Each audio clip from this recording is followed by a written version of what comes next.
नमस्कार, मैं हूं रौनक पारेख और आप देख रहे हैं सेंस इंडिपेंडेंस। खबरों की शुरुआत करेंगे इस वक्त की हेडलाइंस के साथ।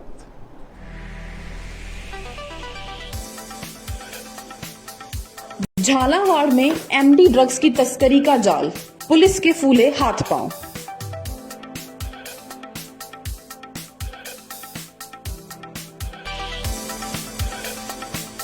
करौली में हुई सांप्रदायिक हिंसा का असर जयपुर में, मोबाइल डीजे पर चलेगा जयपुर पुलिस कमिश्नरेट का डंडा।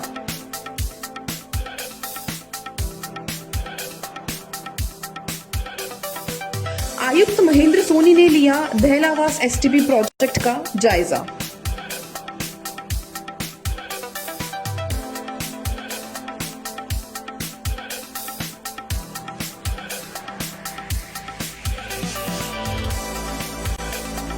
नागौर जिले की विश्व प्रसिद्ध सांबर झील खतरे में, भूमाफिया और अवैध कनेक्शन वालों का कब्जा।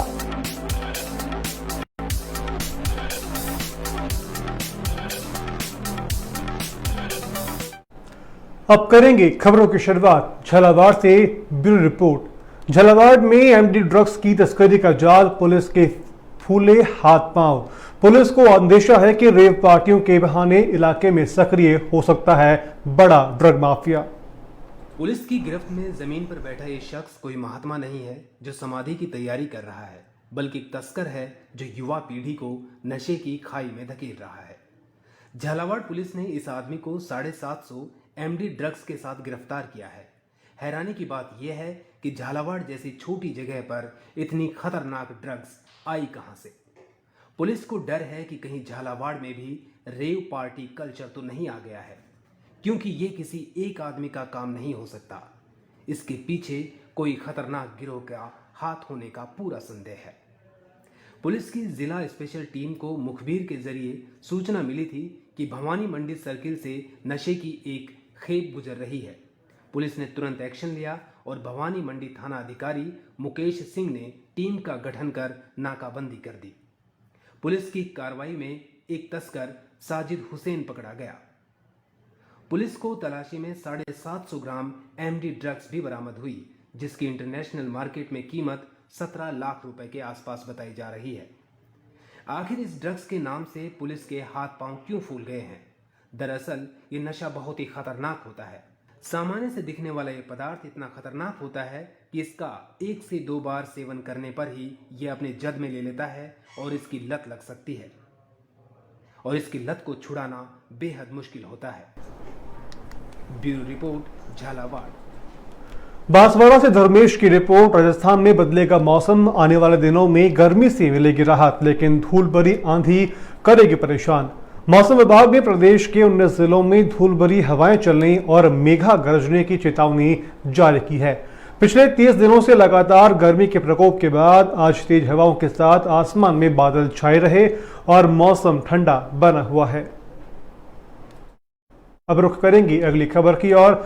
खबर है चित्तौड़ से। गोपाल चतुर्वेदी की रिपोर्ट। राजस्थान सरकार ले रही है सरकारी योजनाओं पर फीडबैक। पंचायती राज मंत्री रमेश मीणा चित्तौड़ पहुंचे और प्रशासन के साथ साथ आम लोगों से मुलाकात की। चित्तौड़गढ़ पहुंचने पर मंत्री जी का भव्य स्वागत किया गया। मीडिया से रूबरू होते हुए रमेश मीणा ने राज्य सरकार की फ्लैगशिप योजनाओं का लाभ अंतिम व्यक्ति तक पहुंचाने का सरकार का संकल्प दोहराया। साथ ही मातृशक्ति को आत्मनिर्भर बनाने के लिए विशेष योजना की घोषणा की। इस अवसर पर राज्य मंत्री का दर्जा प्राप्त सुरेंद्र सिंह जाड़ावत, जिला collector Arvind Poswal, CEO Arpana Gupta, police उपाधीक्षक बुद्धराज, सभापति संदीप शर्मा सहित कई अधिकारी और कांग्रेस कार्यकर्ता मौजूद रहे। माननीय मुख्यमंत्री के दिशा निर्देशों के तहत सभी जिलों में जाना है, हमारे विभागीय समीक्षा करनी है कि भाई हम जो काम या बजट में घोषणा की है, जो हम चाहते हैं, जनता से जो फीडबैक मिला उसके आधार पर काम हो रहा है या नहीं हो रहा है, तो विभागीय समीक्षा होगी। उसमें जो फीडबैक मिलेगा हमारे कांग्रेसी कार्यकर्ता से, आम जनता से, आप लोगों से, उसी के हिसाब से आगे की रणनीति तय की जाएगी। और यहाँ कोई कमी है, यहाँ कहाँ की डिमांड रिक्वायरमेंट है, उसके आधार पर कल हमारी मीटिंग होगी। तो आज आप लोग मिल रहे हैं और भी अधिकारी मिलेंगे, दूसरे आमजन भी मिलेंगे। कहीं कोई शिकायत आती है, कोई अन्य बात है, तो उस पर भी गंभीरता से चर्चा होगी। और हम चाहते हैं कि चित्तौड़ में जो राज्य सरकार की जो है कि समग्र विकास हो सभी जिलों में, तो कहीं कोई कमी तो नहीं है या कोई प्रॉब्लम है, या जनता क्या चाहती है। प्रशासन गांव के संग अभियान के तहत धरियावाद की ग्राम पंचायत शकरकंद में हुआ शिविर का आयोजन। विधायक नगराज मीणा ने की जनसुनवाई। प्रतापगढ़ धरियावाद में गांवों की समस्याओं का समाधान करने के लिए प्रशासन गांवों के संग अभियान आयोजित किया गया, जिसमें जिले में चुनाव आचार संहिता के कारण से बाकी बची ग्राम पंचायतों में शिविर का आयोजन 14 से 25 अप्रैल तक किया जाएगा। जिला कलेक्टर प्रकाश चंद्र शर्मा ने बताया कि 20 अप्रैल को धरियावाद की ग्राम पंचायत शकरकंद में शिविर का आयोजन किया गया। शिविर के दौरान धरियावाद उपखंड अधिकारी रामचंद्र खटीक, विकास अधिकारी बाबूलाल यादव, तहसीलदार शांतिलाल जैन सहित संबंधित विभाग के अधिकारी व कर्मचारी, ग्राम पंचायत सरपंच, सचिव, पटवारी सहित ग्रामीण जन मौजूद रहे। इस दौरान 348 आवेदन प्राप्त किए गए। भीलवाड़ा से अंकुर सनाढे की रिपोर्ट। सुभाष नगर थाना प्रभारी पुष्पा कासोटिया ने कहा कि बुधवार की देर रात को सांगानेरी गेट पर स्थित पेट्रोल पंप के पास में एक ही समुदाय के ही दो पक्षों के बीच में आपसी विवाद को लेकर के झगड़ा हुआ। इस झड़प में दोनों पक्षों के लोगों ने एक दूसरे पर चाकू से हमला कर दिया, जिससे एक पक्ष के 5 लोग और दूसरे पक्ष के 3 लोग घायल हुए। मौके पर पहुंची पुलिस ने सभी घायलों को महात्मा गांधी अस्पताल में भर्ती करवाया। चित्तौड़गढ़ से गोपाल चतुर्वेदी की रिपोर्ट। राजस्थान विधानसभा में उपनेता प्रतिपक्ष राजेंद्र सिंह राठौड़ के जन्मदिन के मौके पर सृजन सेवा संस्थान द्वारा रक्तदान शिविर का आयोजन हुआ। दुर्ग स्थित नीलकंठ महादेव मंदिर के महंत जगन्नाथ भारती और चित्तौड़ विधायक चंद्रभान सिंह के नेतृत्व में शिविर का शुभारंभ किया गया। विधायक चंद्रभान सिंह ने राठौड़ को जन्मदिन की बधाई देने के साथ ही रक्तदाताओं को धन्यवाद दिया और निरंतर रक्तदान के पुण्य कार्यों से जुड़े रहने का आह्वान किया। कार्यक्रम के दौरान पूर्व नगर परिषद सभापति सुशील शर्मा, पूर्व प्रधान प्रवीण सिंह राठौड़, ओबीसी मोर्चा के राजन माली सहित कई कार्यकर्ता वहां पर मौजूद रहे। आयोजन है क्या लग सकता है? करौली में हुई सांप्रदायिक हिंसा का असर। प्रतिपक्षी उपनेता राजेंद्र राठौड़ द्वारा आज रक्तदान शिविर, उनका जन्मदिन, उनकी शिले में बधाई दूं। और आज राजस्थान में और चित्तौड़गढ़ जिले में भी, चित्तौड़गढ़ जिले हेडक्वार्टर पर यहाँ परजल सेवा संस्थान ने एक बहुत बड़ा आयोजन रखा है, उसमें रक्तदान शिविर का कार्यक्रम रखा है। मैं परजल सेवा संस्थान के सभी सदस्यों को मेरी तरफ से मैं धन्यवाद दूं कि आप राठौड़ साहब के जन्मदिन पे आप सब लोग ब्लड डोनेशन कर रहे हैं, और जो ब्लड डोनेशन करने वाले सभी मेरे भाइयों को सबको भी मैं धन्यवाद दूं। करौली की सांप्रदायिक हिंसा का असर जयपुर में देखने को मिलने लगा है। मोबाइल डीजे पर अब चलेगा जयपुर पुलिस कमिश्नरेट का डंडा। जल्द जयपुर पुलिस निकालेगी धारा 144 के आदेश। शहर में मोबाइल डीजे पर लगाई जाएगी पूरी तरीके से पाबंदी। 1 महीने तक जयपुर शहर में पुलिस चलाएगी विशेष अभियान। शादी ब्याह, रैली, जुलूस में डीजे पर पूरी तरीके से प्रतिबंध लगा रहेगा। अभियान में पहले समझाइश के साथ में, बाद में पाबंद करेगी पुलिस। आदेशों का उल्लंघन करने पर पुलिस करेगी कार्रवाई। जयपुर पुलिस कमिश्नर के निर्देश पर यह कार्रवाई होगी। अब रुख करेंगे अगली खबर धौलपुर से है।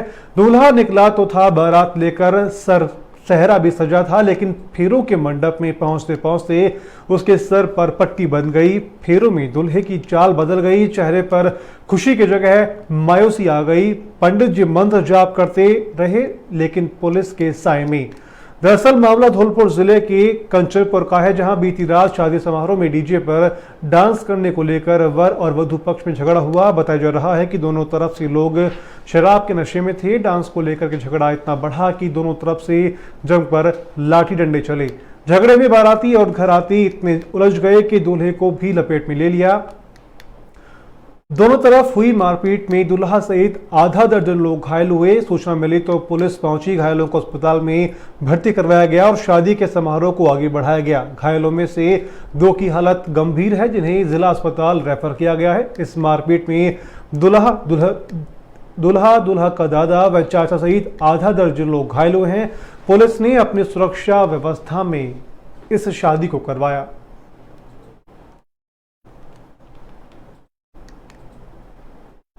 क्या मामला है? अभय कमांड के जरिए 11 बजे हमें सूचना प्राप्त हुई थाने पर कि दुलीपुरा में कोई बारातियों में झगड़ा हो रहा है। इस सूचना पर हम गांव दुलीपुरा पहुंचे तो यहाँ मतलब बारातियों में और लड़की पक्ष वालों में झगड़ा हुआ था। वो किसी बात के ऊपर मतलब शराब फराब के ऊपर, वैसे मतलब डांस के ऊपर झगड़ा हुआ था। तो उनमें कोई थोड़ी बहुत मारपीट हुई थी। इसमें मतलब 5-4 आदमी की चोटें आई थी और गांव वालों के भी चोट आई थी और उनके भी आई बारातियों में चोटें। और इनमें यहाँ 2 लड़कियों की शादी है, तो दोनों लड़कियों की शादी बाबूलाल की लड़की है, इनकी शादी है। और बारात आई थी अपने यहाँ से कोलुआ गांव से, डोरीलाल के लड़के हैं 2, तो इनकी शादी हुई थी यहाँ। तो बारात में यहाँ आने के बाद में कोई दारू पीने के बाद में यहाँ झगड़ा हो गया था। इसी बात के ऊपर इनमें मारपीट हुई थी। आयुक्त महेंद्र सोनी ने लिया दहलावास एसटीपी प्रोजेक्ट का जायजा। प्रोजेक्ट को समय पर गुणवत्ता के साथ पूरा करने के लिए निर्देश दिए। इंजीनियर अधिकारियों को और कंस्ट्रक्शन फर्म के प्रतिनिधियों से जानी प्रोजेक्ट की बारीकियां। पहले प्रेजेंटेशन से ली जानकारी, फिर एक एक यूनिट का किया निरीक्षण। मार्च 2023 है प्रोजेक्ट की समय सीमा, लेकिन दिसंबर 2022 तक ही पूरा करने का विश्वास दिलाया गया। फर्म के प्रतिनिधियों ने 215 MLD हो जाएंगे। प्रोजेक्ट की कुल क्षमता बजट 2019 में 90 MLD का नया प्लांट बनाने की हुई थी घोषणा। पहले से मौजूद 62.5 MLD के STP का अपग्रेडेशन भी किया जा रहा है, जिसमें से एक हो चुका है पूर्ण, उसकी चल रही है फिलहाल टेस्टिंग। नागौर केशाराम गढ़वार की रिपोर्ट है। नागौर जिले के विश्व प्रसिद्ध सांभर झील खतरे में है। दरअसल भूमाफिया और अवैध कनेक्शन वालों के कब्जे में सांभर झील है। आरोप है कि प्रशासन से मिली भगत के चलते किसी पर भी कोई एक्शन नहीं लिया जा रहा है। पूरे क्षेत्र में पग पग पर मौत का जाल के रूप में हाई वोल्टेज करंट की केबल बिछी हुई है। अवैध केबलों से पूरी झील नंगी तारों से ढकी हुई है। हाल यह है कि एक सर्वे के अनुसार झील के बाहर एवं अंदर लाखों मीटर अवैध केबल पड़ी हुई है। शिकायतों के बाद नमक उत्पादकों ने केबलों को जमीन से 2 फीट नीचे गाड़ना शुरू कर दिया था, ताकि प्रशासन केबलों के बारे में अनजान रह सके। प्रशासन के मुंह मोड़ लेने से खतरा टला नहीं है। ये दोहरी मार है, एक तो आमजन की जान को खतरा, दूसरा विश्व धरोहर का इस तरीके से बर्बाद करना। सांभर को बचाने की जिम्मेदारी सरकार और सिस्टम के साथ साथ आम नागरिकों की भी पूरी तरीके से बनती है। देश विदेश की तमाम बड़ी खबरों को देखने के लिए बने रहिए सिंस इंडिपेंडेंस के साथ। नमस्कार।